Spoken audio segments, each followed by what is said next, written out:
I was the intern who answered his phone. His wife asked if he was really working late. I picked up on the second ring without thinking. That's what you do when your boss's desk phone goes off at 7 on a Tuesday night, and you're the only other person left in the building. Or at least, that's what I thought I was supposed to do. I didn't know yet that some calls you should let go to voicemail. Some calls change everything. Sterling & Associates, this is Maya. Professional. Calm. Exactly how they'd trained me during my first week as the summer intern. There was a pause on the other end, then a woman's voice. Tired. Suspicious. Tight. Who is this? Maya Chen, I'm an intern here. Can I help you with something? Another pause. Longer this time. I could hear background noise. Running water, maybe. The faint sound of a TV. Is David there? David, my boss. The man whose office I just walked out of 20 minutes earlier. The man whose shirt I could still smell on my skin, if I thought about it too hard. My stomach dropped. I stalled, looking toward the glass door of his office. Dark now, empty. He'd left right after. That was the rule, never leave together. Can I ask who's calling? This is his wife. Everything in me went cold and hot at the same time. I'd known he was married, obviously. I wasn't stupid. But knowing something and hearing her voice were two completely different things. Oh. My voice came out smaller than I wanted. He actually just left, maybe 20 minutes ago. Silence. The kind that makes your chest tight. Then she said, "That's strange." I gripped the phone harder. "I'm sorry?" He texted me an hour ago saying he'd be working late. Said he had a big presentation tomorrow and probably wouldn't be home until 10 or 11 hours. I looked at the clock on my computer screen. 7:14 p.m. I looked back at his office, still dark, still empty, because he'd kissed me against his desk at 6:30, locked the door at 6:50, and walked out at 6:55, telling me to wait 10 minutes before I left. Maybe he went to grab dinner, I said. The lie came out smooth, too smooth. I hated how easy it was. Maybe. She didn't sound convinced. Can you just tell him Rebecca called? And that I need him to pick up when I try him next? Of course. I'll leave him a note. Thanks. She hung up. I sat there holding the desk phone like it was evidence. My hand was shaking. Not a lot. Just enough that I noticed. I put it down carefully and stared at the empty hallway outside the office. Rebecca. Her name was Rebecca. I already knew that, technically. I'd seen the framed photo on his desk. Blonde, smiling, standing in front of some beach at sunset. He'd turned it face down the third time I came into his office after hours. I never asked him to. He just did. I should have left right then. Grabbed my bag, walked out, and gone home to my tiny sublet apartment, where none of this could touch me. But instead, I pulled out my phone and texted him. Your wife just called the office. 3 dots appeared immediately. What did you tell her? That you left 20 minutes ago. And? I stared at that one word. And. Like there was supposed to be more. Like I was supposed to already know the right answer. She said you told her you'd be working late. The dots disappeared, then came back, then disappeared again. Finally, a message came through. Thank you for covering. I'll explain tomorrow. That was it. No panic, no apology. Just thanks. Like I'd done him some small, boring favor. I locked my phone and shoved it into my bag. Then I did leave. I walked out of that office, rode the elevator down 11 floors, and pushed through the lobby doors into the warm summer night, feeling like I just crossed a line I didn't even know was there. If you're still watching, go ahead and subscribe. It gets worse. The next morning, he acted like nothing had happened.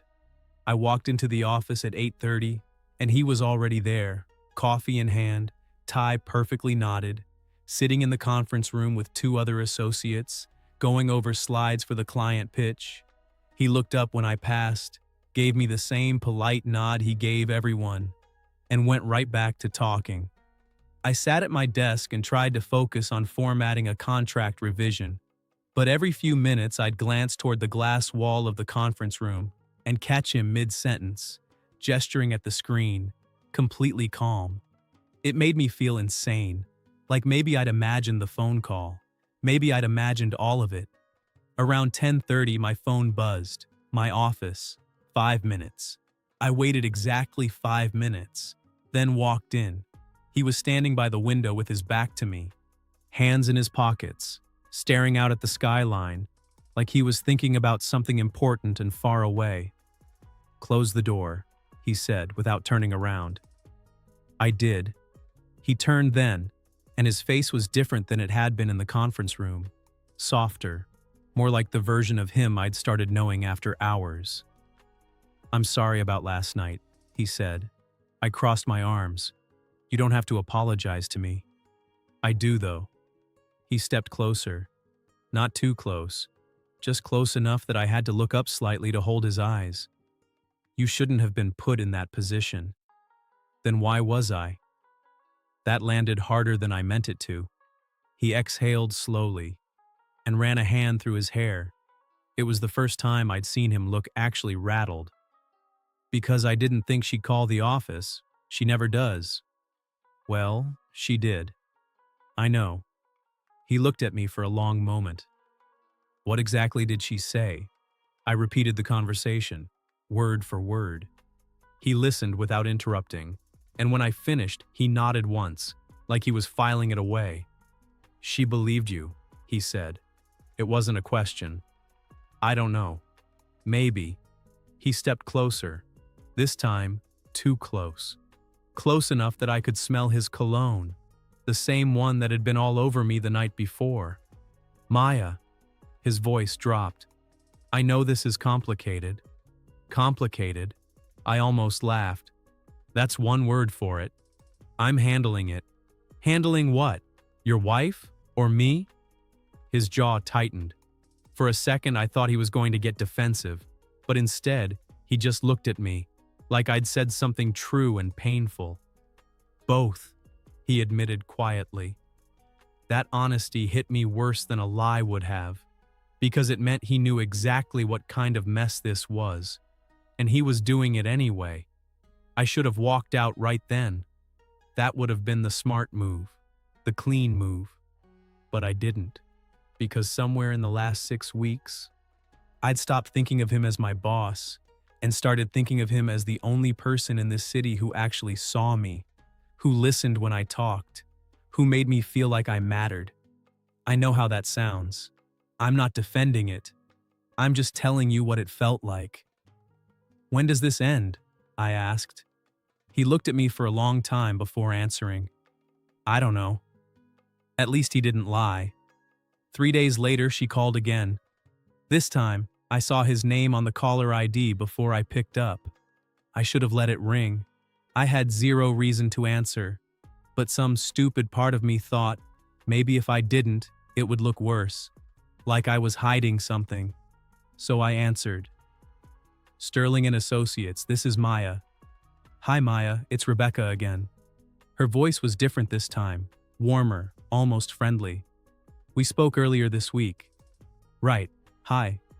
Is David available?" I glanced toward his office.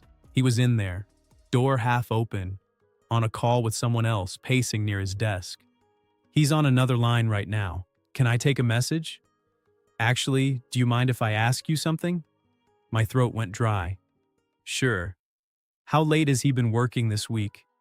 It was such a simple question, the kind a wife should be able to ask without it meaning anything, but the way she said it, careful and casual at the same time, I knew it meant everything. I think he's been here until 7 or 8 most nights." True. Technically. I didn't mention that I'd been there too. "And there's really a big project right now? Something that would keep him that late?" I hesitated. There was a project, a real one, but it didn't require anyone to stay until 8 hours. Definitely not multiple nights in a row. "We're working on a pretty major client pitch," I said. Also true. Also not the reason he was staying late. She was quiet for a second. Then she said, "Okay, thanks Maya, you've been really helpful." Something about the way she said helpful made my skin crawl. She hung up before I could say anything else. I sat there staring at my phone, heart pounding, feeling like I'd just failed some test I didn't know I was taking. That night, David asked me to stay late again. We ordered food to the office, sat across from each other at the conference table, with containers of Thai food, and the city lights stretching out below us. It should have felt romantic. It didn't. It felt like we were both pretending something wasn't burning down around us. She called again today, I said. He looked up from his pad thai. What did she say? I told him.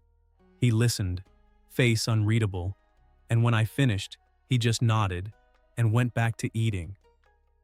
That's it? I said. You're not worried? About what? About her figuring it out. He set his fork down and leaned back in his chair. Rebecca's suspicious. She's been suspicious for a while. But suspicion isn't proof. So what? I'm just supposed to keep lying to her? I'm not asking you to lie. You literally are. He exhaled, rubbing his face with both hands. You're right. I'm sorry. You're absolutely right. The apology should have felt good. It didn't. I think I should stop answering when she calls, I said quietly. He looked at me then, really looked at me, and for the first time I saw something like fear in his eyes. If you stop answering, she'll know something's wrong. Something is wrong, David. He didn't argue. He just sat there, trapped by his own mess, and I realized in that moment that I wasn't the only one in over my head. We stayed late again that night, and the night after, and the one after that. Each time, it got a little easier to silence the part of me that knew this was all heading somewhere bad. Then everything broke. It was a Thursday. I remember because Thursdays were always slow.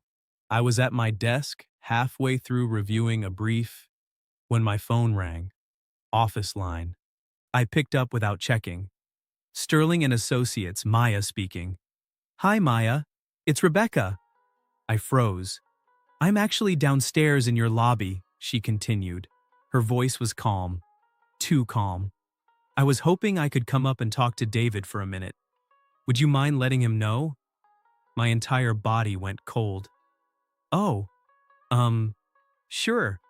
Let me just… Actually, I'm already on my way up. Security cleared me. I'll be there in a second. The line went dead.